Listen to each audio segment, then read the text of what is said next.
گزشتہ سیشن میں ہم نے دیکھا تھا کہ غیر معمولی ذہین لوگوں کی شخصیت کے ممکنہ طور پر مثبت اور منفی پہلو کون سے ہو سکتے ہیں۔ اس میں یہ بات سامنے آئی تھی کہ ایسے افراد میں ذہنی مسائل اور بیماریوں کا شکار ہونے کے امکانات نسبتاً زیادہ ہوتے ہیں۔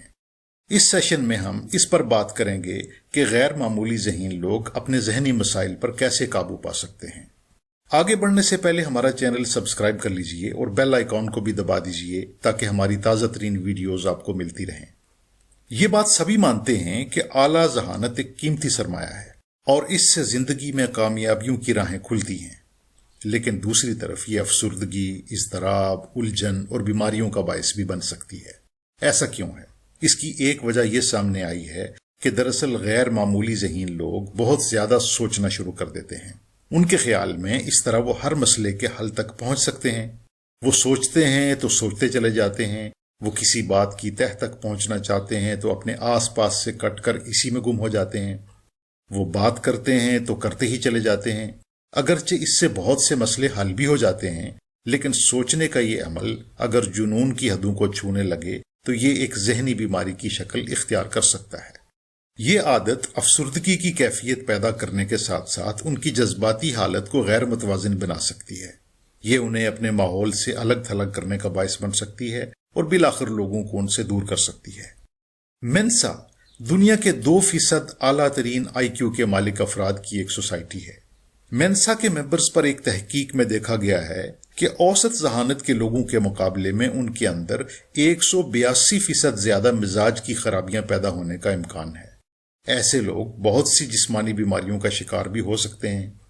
تو پھر غیر معمولی ذہین لوگوں کو ان مسائل سے بچنے کے لیے کیا کرنا چاہیے؟ اس سلسلے میں ماہرین نے چند تجاویز پیش کی ہیں جو انہیں ان مسائل سے چھٹکارا پانے میں مدد دے سکتی ہیں۔ سب سے پہلی بات یہ کہ اپنے آپ کو کسی دوسرے کام میں مشغول کریں۔ مثلا کسی دوست یا رشتہ دار کو فون کر لیں، گھر کے کام کاج میں فیملی کی مدد کریں، کوئی ڈرائنگ بنانا شروع کر دیں، کتاب پڑھیں یا باہر نکل کر ذرا چہل قدمی کر لیں۔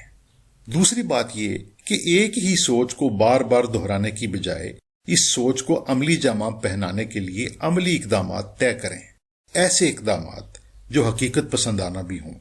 تیسری بات، جب آپ نے منصوبہ تیار کر لیا تو اس پر قدم بہ قدم عمل بھی شروع کر دیں۔ چوتھی بات، اپنے خیالات کا تنقیدی جائزہ لیں۔ ضروری نہیں جو سوچ آپ پر حاوی ہو چکی ہے وہ ٹھیک بھی ہو۔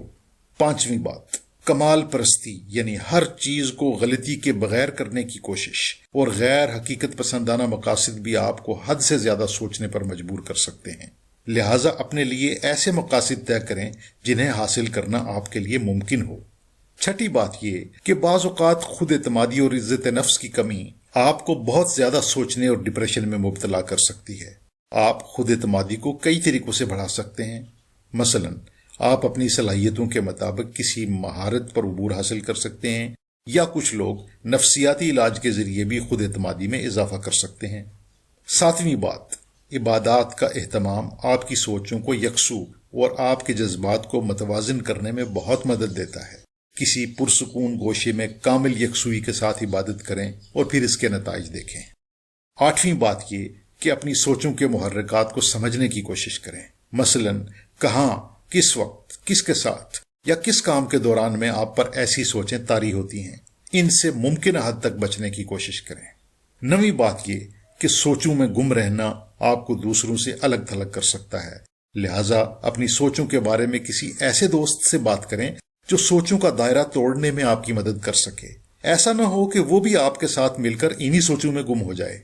10ویں اور آخری بات یہ کہ اگر آپ کے خیالات آپ پر حد سے زیادہ حاوی ہو رہے ہیں اور آپ کی زندگی کو متاثر کر رہے ہیں تو آپ اس کے علاج پر غور کر سکتے ہیں۔ آپ کا معالج آپ کو یہ جاننے میں مدد دے سکتا ہے کہ آپ اس طرح کیوں سوچ رہے ہیں اور ان کی وجوہات کو کیسے ختم کریں۔